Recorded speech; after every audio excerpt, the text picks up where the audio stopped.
of this album, we really wanted to highlight the development of what chamber music can look and feel and sound like. We had such a great time working on choosing the repertoire, all the logistics, working all of that out, but most importantly, what we wanted the album to say. And I think We Have Tomorrow really shows all of these possibilities that both presenters and artists can explore.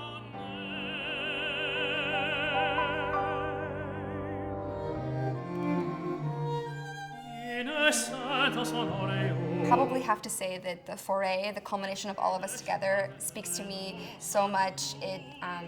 On a personal level, I grew up loving to play chamber music, and I grew up loving to work with singers, and this feels like the most beautiful amalgamation of both of those worlds. It feels orchestral, and yet it feels intimate. It feels operatic, and yet it feels like art song. It feels like it really transcends genre and speaks to something totally musically and interpersonally new, which is why it's probably my favorite work on the album.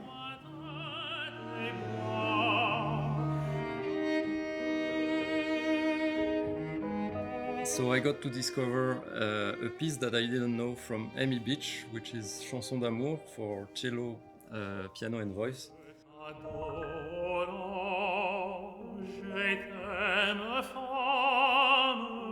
And we really get this feeling, this vibe of Hollywood music that is so juicy, and really we don't get to play that or to hear that as a string quartet.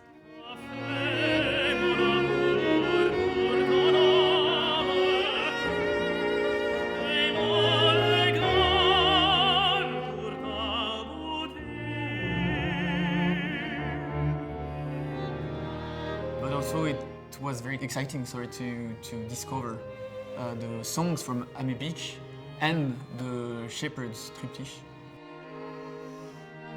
I never knew about this before, and this is extraordinary music.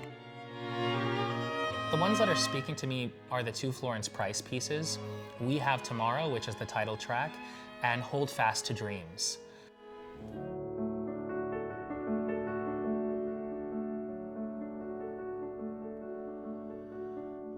In this post-pandemic world, in a challenging world that we live in, holding fast to dreams, seeing that we have tomorrow, a bright day before us, those messages are more and more important every day.